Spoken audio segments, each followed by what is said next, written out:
Jokowi, besok 20 Oktober ente selesai. Apa sampai situ? Enggak, rakyat Indonesia masih belum puas. Kenapa? Sebelum Anda diborgol. Hai kambing Wahabi, kon sampai mati pun tetap benci sama Bapak Joko Widodo. Jokowi anjing kapitalis. Kalau tidak ada reformasi, mohon izin ya, saya stake akun ini ya.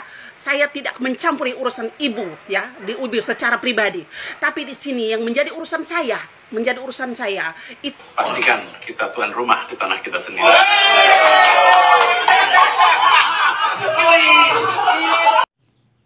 Minyak nyong-nyong mulai songong ya. Jakarta insya Allah karena kita domisili Jakarta, maka masing-masing kita akan menggerakkan untuk menjaga TPS. kira-kira kata-kata apa yang pantas ya buat Jokowi? Udah habis kata-kata jelek buat dia. Masa gak sadar-sadar negara? Abah tidak butuh partai. Partailah yang butuh Abah. Itu ketua umum partai itu sakit banget loh mendengar ucapan anak Abah yang satu ini. Nih yang ini nih denger nih. Nah, disitulah hebatnya namanya Abah Anies Baswedan. Gak punya partai tapi dicalonkan oleh partai. Kalau gubernur seperti di masa yang lalu punya agenda sendiri, banjir tidak tertangani, polusi semakin parah, kebersihan kota semakin hancur. Ya baik, hai assalamualaikum warahmatullahi wabarakatuh guys. Ya kalau kita lihat di sini anak Abah sudah bisa dibilang wow tidak waras ya kan guys. Di sini mengancam-ancam Pak Jokowi dan ada juga ya kader PDIP yang waduh mengatakan Pak Jokowi itu dengan kata-kata yang tidak sopan ya kan. Waduh miris lah ya kan. Oke lah langsung saja lah kita simak video ini, banyak lah ya video yang saya rangkum di sini. Jangan lupa tonton video ini sampai selesai dan ya, sebelum kita mulai jangan lupa subscribe juga ya guys. Dan jika sudah terima kasih banyak-banyak. Dan oke, langsung saja ini dia videonya. Jokowi, besok 20 Oktober ente selesai. Apa sampai situ? Enggak, rakyat Indonesia masih belum puas. Kenapa? Sebelum Anda diborgol. Hai kambing Wahabi, Waduh. kon sampai mati pun tetap benci sama Bapak Joko Widodo. Karena Bapak Joko Widodo memerangi para Wahabi termasuk dapurmu. Jadi kamu juga antek-anteknya Amerika. Makanya selalu mencari kesalahan presiden. Ya. Kalau orang Islam tidak akan membenci presiden. Jokowi anjing kapitalis. Ini juga ini. Kalau tidak ada reformasi, mohon izin ya, saya stake akun ini ya. Saya tidak mencampuri urusan ibu ya di UBI secara pribadi. Tapi di sini yang menjadi urusan saya, itu saya garis bawahi ya, yang ibu katakan Bapak Presiden Joko Widodo itu adalah anjing.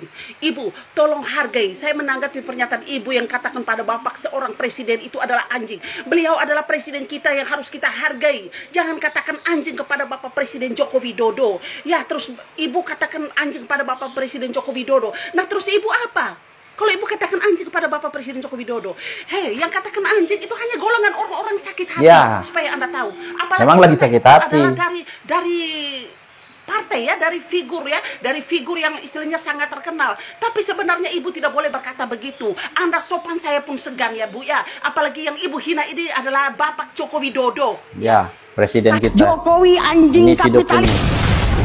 Kita dengar video pun. Kalau tidak ada reformasi, tidak ada anak buruh bisa jadi gubernur. Tidak ada reformasi, tidak ada anak petani bisa jadi bupati wali kota. Tidak ada reformasi, tidak ada anak tukang kayu jadi presiden. Suka lah ya. Anak tukang kayu soal sekarang songong. Cucunya juga songong. Waduh. Kan. Nah itu lain kejadian. Juga tadi songong. Bung Wilson udah cerita panjang lebar. Tapi itu karena reformasi loh. Dulu kan semua kita tahu bahwa yang bisa jadi pejabat dari LKMD, RT, RW, lurah, camat itu pasti Golkar. Tapi karena ada terjadi peristiwa 27 Juli, ada reformasi, maka ada satu perubahan yang dahsyat, yaitu bisa semua anak rakyat mimpinya bisa tercapai. Kalau besok kita awali dengan ke Komnas, kita dengan long march 3.000 orang lebih, coba kita tunjukkan. Yang tadi di situ bilang lawan, besok kalau nggak datang percuma loh. Lawan. Dulu kalau dibilang kau bisa bawa masa berapa? 500. Kalau sekarang bisa berapa? Duitnya dulu berapa? Wah, udah kacau. Dulu nggak ada yang punya uang ke sana, semua militer di sana, penguasa di sana, yang punya duit di sana. Itu kan dulu. Dan kalau rakyat bersatu maka tidak dapat dikalahkan. Hati-hati, tadi Bung Wilson bilang, ini neo orba sudah mau muncul lagi. Maka kita harus bersatu untuk melawan Jokowi. Setuju? Padahal Pak Hasto udah wanti-wanti, jangan sebut nama. Sekarang juga begitu, jangan sebut nama, soal nanti ada yang ketelepasan. Jokowi anjing kapitalis, ya jangan salahin kita. Namanya masa ya kan, kita kan biasa aja suka nakal-nakal dikit. Itu ya kan, dari dulu begitu. Kalau nggak ada yang nakal gitu, nggak jadi reformasinya ini. Memang. Ya, kalau nggak ada reformasi seperti saya tadi bilang, nggak ada lah si Jokowi itu anak tukang kayu bisa jadi presiden. Nah, tidak ada kebebasan pers dulu, pers dibelenggu itu. Ini teman-teman pers, makanya kalau Bu Mega suka marah-marah sama pers, ingat juga tuh, dulu kan kasus 27 Juli itu ada kebebasan pers. Cabut di fungsi ABRI. Sekarang di fungsi ABRI mau dikembalikan lagi, bahkan lebih binal. Apa tuh, kalau anak binal kan lebih nakal, lebih biadab lah. Kalau kita nanti HP kita disadap, kita ngomong apa semua si klutuk ngapain nih, dia nulis apa, ngeri banget. Tapi kita nggak bisa kalau ngelawan sendiri, harus sama-sama. Setuju nggak di sini semua kita lawan bersama nih? Belum semua. Kalau Pak Jokowi jahat ya, betul, setuju. Nggak akan mungkin Anda bisa bertahan sampai sekarang ya. Jadi Anda sudah hilang. Pasti Pak Sekjen marah sama saya kalau ntar nya lawan Jokowi, pasti jangan Mbak Ning, jangan Mbak Ning.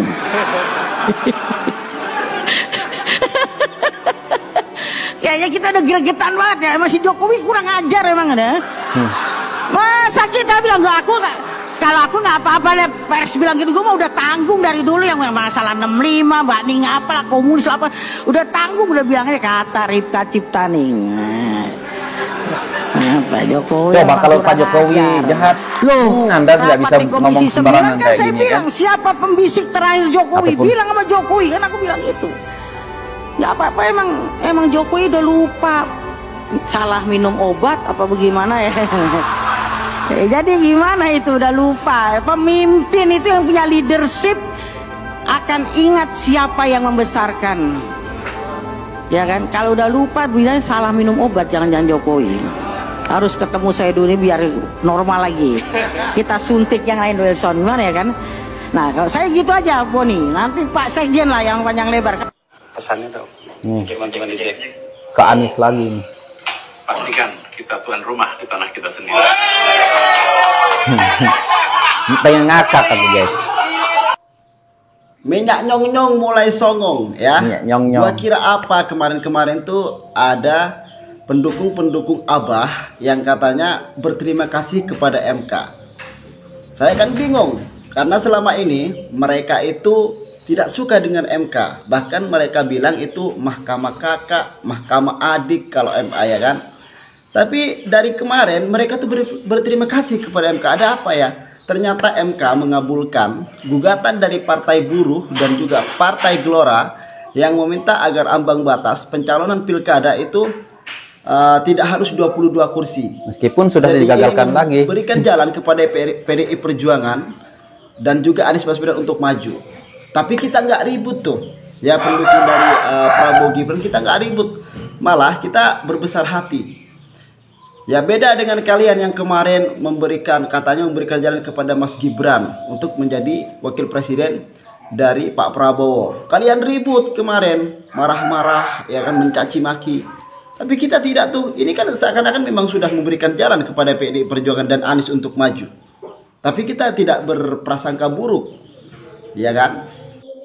Dan dengan songongnya, minyak nyong-nyong ini bilang kita saatnya menjadi tuan rumah di rumah kita sendiri, katanya dia. Belum juga dicalonkan, belum juga mendaftar, udah songong minyak nyong-nyong. Ya. Ya kan? Jadi PDIP juga belum pasti kok dukung Anies.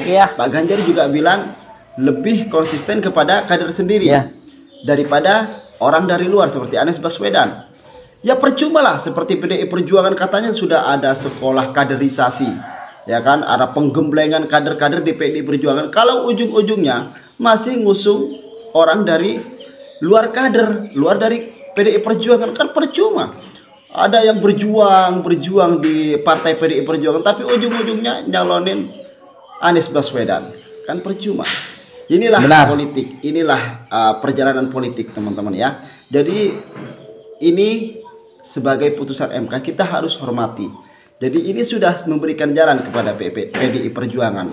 Tapi kita tidak marah tuh kepada MK. Ini adalah bentuk demokrasi. Dengerin yang perlu anak kita abah. hargai. Kalau kita nggak akan marah ya, walaupun ketika menurunkan batas usia dari 40 jadi 35, kalian marah ke MK. Kalau kita oke-oke aja ya kan. Menjilat ludah sendiri. Kemarin kalian nggak suka dengan PDI Perjuangan, tiba-tiba kalian ngemis-ngemis ke PDI Perjuangan agar mengusung Anies, ya kan? Katanya pendukungnya Anies itu tidak butuh partai yang butuh Anies. Tapi ketika tidak ada partai yang mau ngusung, kenapa kalian datang ke PDI Perjuangan ngemis-ngemis agar Anies diusung? Malu coy, malu. Oke, kita harus tetap bersatu untuk negara kesatuan Republik Indonesia. See you next time. Ini datang dari macam nih, perasaan pilgub masih lama, ini udah bicara kecurangan duluan. Yaitu Anies Baswedan. Rasanya Anies Baswedan untuk pilgub 27 November tahun ini insya Allah tidak terkalahkan ya, insya Allah gitu loh. Dan kita doakan juga jangan ada kecurangan. Karena kalau misalnya ada kecurangan, maka pasukan militan dari Anies Baswedan tentu tidak akan tinggal diam. Ya, dan kita akan bertekad untuk nyalon pun belum, daftar pun belum, sudah sebut kecurangan ya. Karena kalau dijaga TPS itu ya, maka C1 tidak bisa dimanipulasi. Hasilnya tidak bisa dimanipulasi. Dan mengendalikan ataupun mengelola ya, relawan yang sampai dari Miangas sampai Pulau Rote itu tidak gampang ya, dari Sabang sampai Merauke tidak gampang. Tapi ini Jakarta insya Allah karena kita domisili Jakarta, maka masing-masing kita akan menggerakkan untuk menjaga TPS ya. Misalnya saya kira-kira kata-kata apa yang pantas buat Jokowi? Udah habis kata-kata jelek buat dia. Masa gak sadar-sadar? Nah, abah semua nih guys ya, sama demokrasinya hancur gara-gara Jokowi. Kemarin banyak banget yang bilang di Pilpres bahwa keputusan MK itu mutlak, mengikat, dan harus segera dilaksanakan. Sekarang mana? Ya. Lo lihat tuh, cuma bertahan 1 hari keputusan MK, terang-terangan banget loh. Nih, kawal putusan MK, jangan sampai diem aja. C yang jadi wakil gubernur dari PKS. Aduh, musnah harapan Anies ya. Coba kemarin terus-terusan berada di koalisi perubahan, kapan mau jadinya? Pas gabung dengan Kim Plus langsung jadi kan? Tapi sangat wajar sih PKS ini mengajukan kadernya sebagai pendamping Pak RK, karena PKS ini kan pemenang pileg di Jakarta, jadi wajar lah gitu kan. Apalagi sekarang didukung dengan 12 partai loh, bukan main. Tanpa tersisa satupun untuk PDIP berkoalisi, nggak dikasih ruang.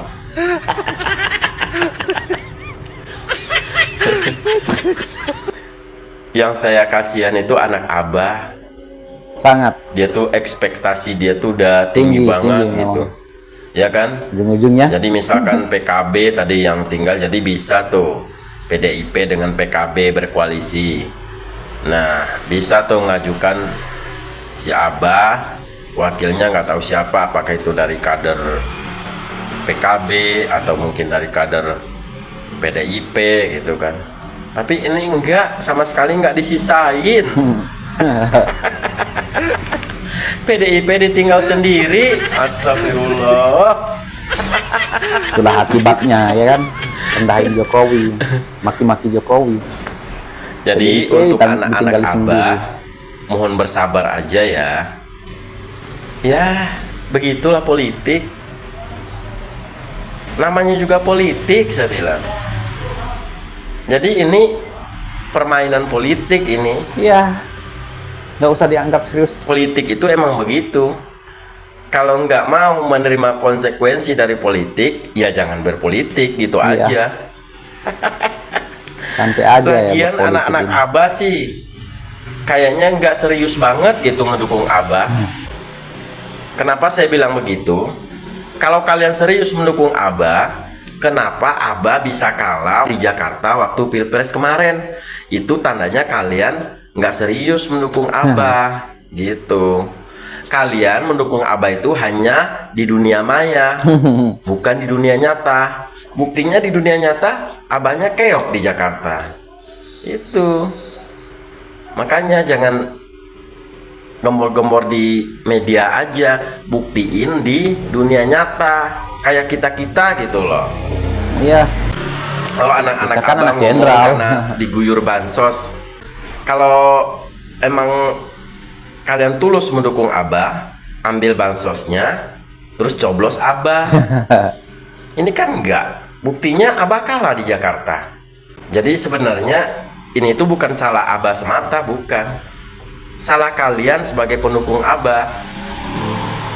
Apalagi ada statement begini nih, Abah tidak butuh partai. Partailah yang butuh Abah. Itu ketua umum partai itu sakit banget loh mendengar ucapan anak Abah yang satu ini. Nih yang ini nih dengar nih. Nah, disitulah hebatnya namanya Abah Anies Baswedan, nggak punya partai tapi dicalonkan oleh partai, ya beda. Emang ini beda ini Pak Anies ini sosok yang sangat beda dari yang biasa. Yang biasa kan punya partai, tapi Pak Anies nggak punya partai, dia cuma punya otak cerdas. Sekarang pertanyaannya, mana yang lebih besar, Abah apa partai? Kalau Abah yang lebih besar dibanding partai, otomatis Abah benar tanpa partai juga bisa gitu kan. Dengan ketentuan konstitusi kita harus mengikuti yang namanya, kalau mau maju sebagai gubernur atau calon gubernur harus melalui partai atau jalur perseorangan, yaitu jalur independen dengan mengumpulkan KTP begitu ya. Jadi sekali lagi, untuk kalian para anak-anak Abah, mohon bersabar. Kalian harus tahu ini nih, setiap masa pasti ada orangnya, dan setiap orang pasti ada masanya. Nah kalian harus ingat itu. Nah mungkin saat ini bukan masanya Abah, siapa tahu untuk kedepannya masanya Abah begitu. Jadi harus yakin yang seperti itu, gitu ya. Jadi untuk sekarang kalau mau demo silahkan. Demo aja lah, disahkan oleh konstitusi, silahkan mau demo, mau takbir, mau sholat di jalan, silahkan sekarang mah. Aduh. Oke, salam sehat ya untuk anak-anak Abah ya, jangan rewel. Pak Anies lebih besar dari PDIP. Pak Anies tidak butuh partai. Harusnya partai yang memohon pada Pak Anies supaya mau dicalonkan lewat partainya. Partai akan terkatrol namanya oleh kebesaran Pak Anies. Ini masih sempet-sempetnya anak Abah menyombongkan. Iya. Masih sempat-sempatnya. Gitu. Hey, tidak tepat waktunya. Ngobrol dulu sama PDIP. Sekarang datang dulu ke kantor PDIP, minta dukungan untuk Abahmu. Karena PDIP sekarang ujung tombak supaya Abahmu bisa mencalonkan diri sebagai calon gubernur Jakarta. Jadi belum waktunya untuk menyombongkan diri. Ini belum apa-apa. Bayangkan kalau misalkan rekomendasi PDIP sudah jatuh ke Anies. Gimana gini jadi anak Abah. Anies lebih besar dari PDIP. Sekarang pikirkan bagaimana caranya supaya rekomendasi dari PDIP itu jatuh kepada Anies. Karena kalau misalkan jatuh ke yang lain, misal ini mah jatuh kepada Ahok atau jatuh kepada Jarot, Risma, abahmu wassalam, gak bisa nyalonin.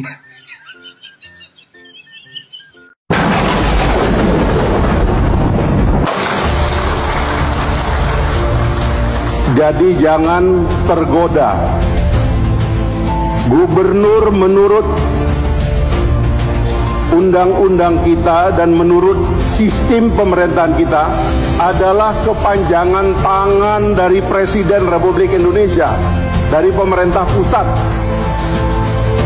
Tugasnya adalah menjadi pelaksana program pusat, agenda pusat.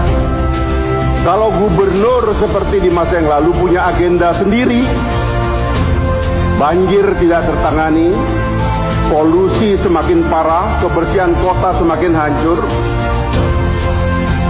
dan isu-isu lokal yang menjadi hak warga Jakarta terabaikan. Inilah yang saya bilang sebagai rindu. Jadi tolong ini dicamkan dan mudah-mudahan ini jadi niat kita supaya rekonsiliasi kita berlanjut. Tidak ada yang sebaik Pak Ridwan Kamil memimpin Jakarta hari ini. Dia kurator IKN kita. Dia seorang arsitek yang mumpuni, pernah memimpin kota Bandung, salah satu kota besar di Indonesia, memimpin Jawa Barat, dan sekarang kita diberi anugerah oleh Allah. Dia akan memimpin transformasi Jakarta dari ibu kota menjadi kota yang tadi dikatakan oleh Sekjen Golkar, kota bisnis atau kota apapun. Banyak jejak perjuangan di sini yang harus dibungkus menjadi ingatan bersama bangsa Indonesia. Sekali lagi terima kasih kepada semuanya. Mudah-mudahan momen rekonsiliasi dilanjutkan dan kepemimpinan Indonesia menjadi superpower baru, menjadi pemain global akan kita lancarkan dengan rekonsiliasi besar ini. Terima kasih Pak Muzani, terima kasih Pak Sehu dan kawan-kawan. Assalamualaikum warahmatullahi wabarakatuh. Ya guys, itu dia lah ya video-video, waduh menarik ya kan. Tetapi di awal-awal video itu ya kader PDIP dan anak-anak Abah itu harus ditangkap lah ya kan, karena ini sudah keterlaluan. Oke, tanpa berlama-lama lah, aku pun tidak banyak sekali berkomentar di sini, tidak mau berkomentar banyak. Apapun komentar kalian silahkan berkomentar di bawah, dan ya mungkin di sini insya Allah besok lagi kita buat video, dan sekian terima kasih. Assalamualaikum warahmatullahi wabarakatuh. Bye.